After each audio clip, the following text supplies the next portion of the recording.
Welcome to Devotionary, where we make the Bible accessible and applicable.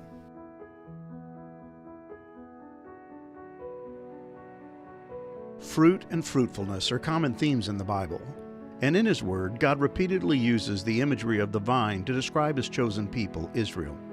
Today's passage, Isaiah 5, verses 1 through 7, is a case in point. God often refers to Himself as the vinedresser and Israel as the vine. He planted them with the intention that they bear fruit, but God is rather particular about the kind of fruit they produce. They were to be fruitful, spreading through the land like a well-manicured vine planted in well-tended soil. But in this passage, God is going to reveal that His vine was producing unacceptable fruit, wild grapes that were not what He expected and were absolutely good for nothing. He had created a vineyard with all the right ingredients to produce high-quality grapes that would result in sweet-tasting wine. But instead, Israel was guilty of producing unacceptable fruit. And that's an important key to understanding what's going on in this passage. They were producing fruit, but it was the wrong kind. It wasn't what God intended, and therefore, it disqualified them as His vineyard.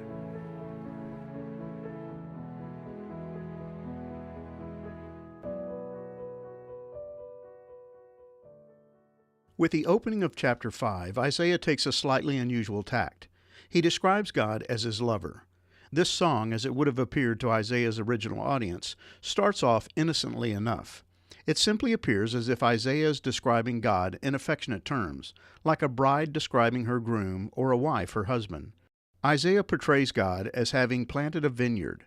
This required great effort on his part, including the preparation of the soil by removing any and all rocks, as well as the tilling of the ground to make it ready for the planting of the vines. The hill on which God planted His vineyard was fertile ground, perfect for bearing choice grapes.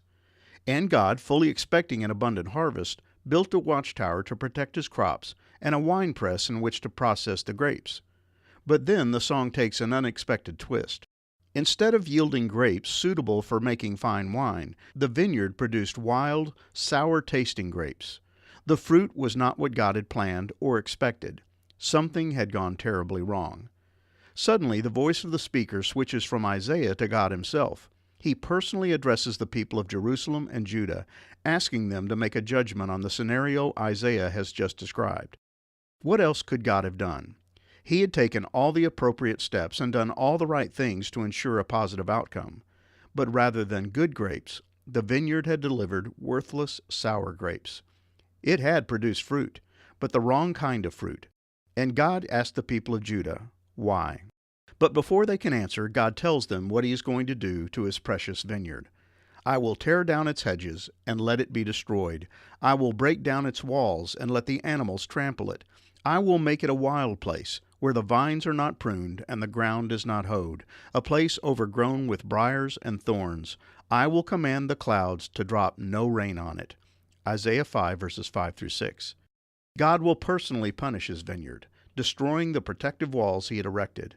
Wild animals, once kept at bay by God, will have full access to the vineyard, trampling it down and treating it with disdain.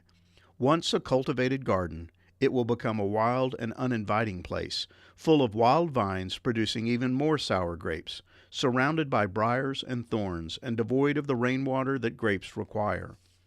As suddenly as before, the voice of the speaker switches back to Isaiah. Just in case his audience has missed the point of his song, he lets them know that they are the vineyard of God. They were to have been His pleasant planting, but had turned out to be nothing but sour grapes, totally worthless for producing wine.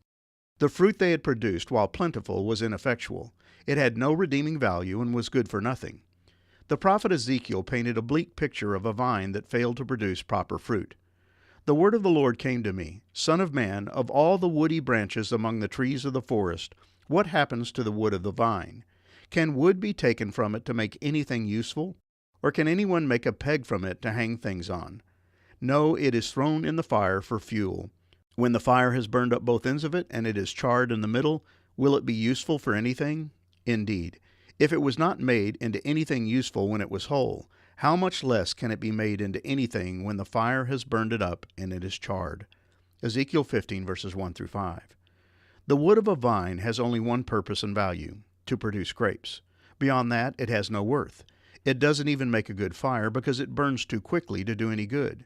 And this was God's assessment of Judah. He had done everything he could to make them fruitful and useful. He had done all the work, and all they had to do was yield the right kind of fruit. But instead, they had produced sour grapes.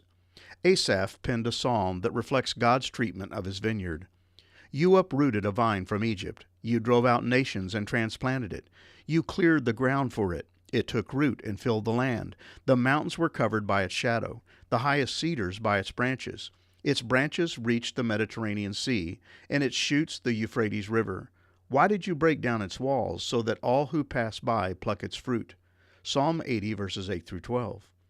God had done great things for the people of Israel. He had chosen them and had made of them a great nation. He had rescued them out of slavery in Egypt and transplanted them to the fertile land of promise. He had provided them with judges, prophets, and kings. He had given them his law to let them know what righteous living looks like, and the sacrificial system to provide atonement when they failed to live up to that law. He had made them prolific and powerful. He had showered them with his favor and had extended to them his mercy time and time again. But they had proven unfaithful and unsuccessful at producing the kind of fruit he expected. While they should have produced lives marked by justice, they were better known for their oppressive and unjust treatment of one another. And as Isaiah has already made clear to them, God will hold the leaders of Judah responsible. The Lord will enter into judgment with the elders and princes of his people. It is you who have devoured the vineyard. The spoil of the poor is in your houses. Isaiah 3, verse 14. God demanded justice and righteousness of his people, and it began with the leadership. Justice has to do with meting out the right sentence in a judicial case. It is assuring that the right judgment is made. Later on in this same chapter, Isaiah will point out what injustice looks like. What sorrow for those who say that evil is good and good is evil, that dark is light and light is dark, that bitter is sweet and sweet is bitter. Isaiah 5, verse 20. Righteousness has to do with behavior. It is about doing the right thing, that which God demands. Isaiah will later describe a righteous person as the one who lives uprightly and speaks honestly, the one who refuses to profit from oppressive measures and rejects a bribe, the one who does not plot violent crimes and does not seek to harm others. Isaiah 33, verse 15. Right judgments and right behavior. That was the kind of fruit God expected, but instead he had found his people producing nothing more than sour grapes. Their judgments were bitter and more like wild grapes than the cultivated fruit of God.